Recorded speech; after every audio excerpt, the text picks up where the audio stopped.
دوستوں یہ تو ہم جانتے ہیں کہ اللہ والوں کا کردار، ان کی گفتار بے مثل و بے مثال ہوا کرتی ہے۔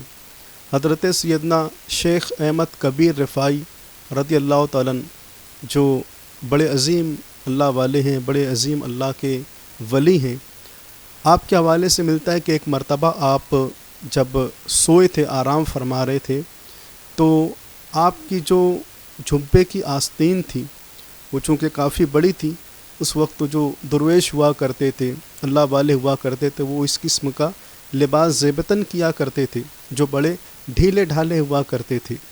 تو شیخ احمد کبیر رفاعی رضی اللہ تعالیٰ عنہ ابھی استراحت فرما رہے تھے کہ آپ کے جھبے کی آستین میں ایک بلی آ کر سو جاتی ہے۔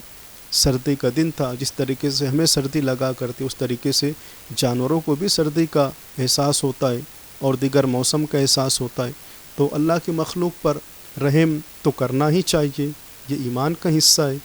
تو آپ جب استراحت فرما رہے تھے تو آپ کی آستین میں وہ بلی آ کر سو جاتی ہے، لیٹ جاتی ہے، اسے وہاں پر بہت سکون ملا۔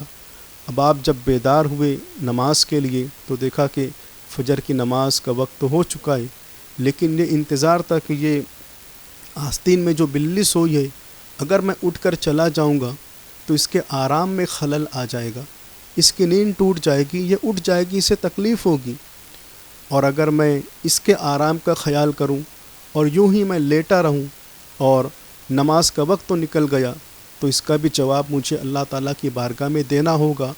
اب کیا کیا جائے؟ ایک طرف تو بلی کے آرام کا خیال ہے اور دوسری جانب نماز کا وقت تو گزر جانے کا خدشہ ہے۔ اللہ اکبر، ایسے میں کیا کریں؟ ہم ہوتے تو کیا کرتے؟ کوئی اور ہوتا تو کیا کرتا؟ وہ نماز کی زیادہ فکر کرتا اور بلی کے آرام میں خلل پیدا کر کے وہ نماز کے لیے چلا جاتا، کچھ بھی ہو سکتا تھا۔ لیکن اللہ والوں کا کردار اور ان کے مقدس اعمال کو آپ دیکھیں کہ حضرت شیخ احمد کبیر رفاعی رضی اللہ تعالیٰ عنہ نے یہ کیا کہ اس کے آرام میں بھی خلل نہ آئے اور میری نماز کا وقت بھی نہ ٹلے، تو آپ نے اس آستین کو کاٹ دیا، آستین کو وہیں پر چھوڑ دیا۔ بلی بدستور سوئی رہی، آرام کرتی رہی، اور آپ نے اپنے لباس کا وہ حصہ کاٹ کے وہیں پر چھوڑ کر آپ نماز کے لیے روانہ ہو گئے۔ دوستوں، ایسی مخلوق، ایسی ہستیاں آپ کو کسی مذہب کے اندر نظر نہیں آئے گی۔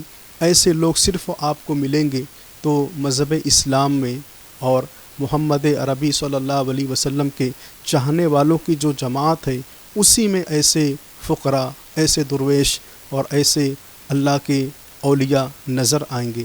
اس کے علاوہ آپ کو ایسی ہستیاں کہیں نہیں ملے گی۔